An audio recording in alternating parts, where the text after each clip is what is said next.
माझी एवढीच विनंती आहे की साहेब हितकारी ठाकूरची लहान टपरीच आहे, दुकान नाही टपरी सांगू आपण त्याला.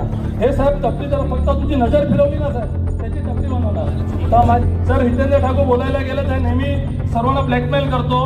ह्याची सिटीचा मुक्का आम्ही 100% महायुतीचे कार्यकर्ता करून ठेवतो. माता की वंदे वंदे छत्रपति शिवाजी महाराज की, छत्रपति शिवाजी महाराज की. उसमें भारतीय जनता पार्टी का हर एक कार्यकर्ता बारूद बन के काम कर रहा है. वसई विरार में देवेंद्र जी ने बोला वसई में मैं लिपट लूंगा हितेंद्र ठाकुर को, डानू तक भी आने नहीं दूंगा. किसी के साथ नहीं, लड़ाई है ही नहीं किसी के साथ, किसी के साथ नहीं. मोदी जी के सामने किसी की औकात ही नहीं. जीत 1001% है.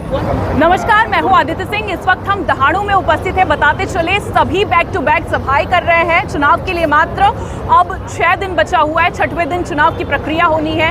ऐसे में लगातार सबका जोश चरम पर दिखाई दे रहा है. आज दहाड़ू में डिप्टी सीएम देवेंद्र फडणवीस जी का आगमन हुआ था और इस वक्त हमारे साथ यहाँ पर भरत राजपूत जी हैं जो दहाड़ू के जिलाध्यक्ष हैं. उनसे बातचीत करते हैं कि आखिर क्या कुछ कहना है. सर, सबसे पहले नमस्कार.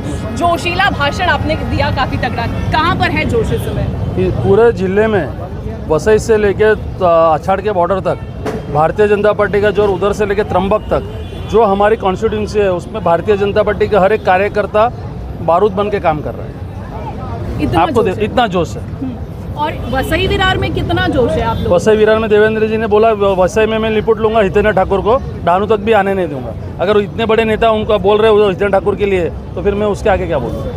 और इसके अलावा लेकिन बहुजन विकास अघाड़ी के हितेंद्र ठाकुर कहते हैं कि वो पहले नंबर पर हैं, आप सभी लोग दूसरे तीसरे नंबर. कैसा है, लड़ने वाला और हारने वाला भी जो रहता है ना खड़ा, वो कभी बोलता है कि मैं हारने वाला हूँ. वो अगर ऐसा नहीं बोले तो जो उनके छोटे मोटे चिल्लर लोग हैं ना कार्यकर्ता, वो उनके साथ भी नहीं रहेंगे, वो भी हमारे साथ आ जाएंगे. तो ये माने हेमंत सावरा पालघर के 1 लाख टक्का, 1 करोड़ टक्का आप किसी को भी बोले 4 जून को हेमंत जी सावरा 1,25,000 प्लस वोट से जीत के आएंगे. जीत के आएंगे. हाँ. इसी के साथ में आपने डीसीआर एक मुद्दा रखा था, उस पर भी देवेंद्र फडणवीस जी ने प्रतिक्रिया दी. डीसीआर का मुद्दा हमारे तालुका के लिए बहुत सीरियस विषय है. कारण 1991 नोटिफिकेशन इको फ्रेजाइल जोन जो लगा था हमारे ढानू के लिए, जो ईडीपीसीआर जो पूरे महाराष्ट्र में लागू है वो ढानू में लागू नहीं है. तो हमने उनको यही रिक्वेस्ट किया कि आप ईडीपीसीआर ढानू में लागू करो, जो रूल्स आजू बाजू में है वो ढानू में लगना चाहिए. उसकी वजह से हमारा ग्रीन जोन जो इफेक्टेड है वो एनए कन्वर्ट होगा, टूरिज्म बढ़ेगा, आईटी हब आ सकता है, एजुकेशन हब आ सकता है. तो ये सब प्रक्रिया एनवायरनमेंट को मैनेज करके हो सकती है. तो पालघर में लड़ाई आपकी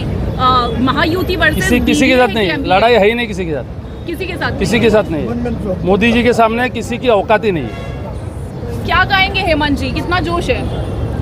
जोश तो प्रचंड है. प्रचंड है. प्रचंड और है. जीत 1001% है. 1001% का दावा है.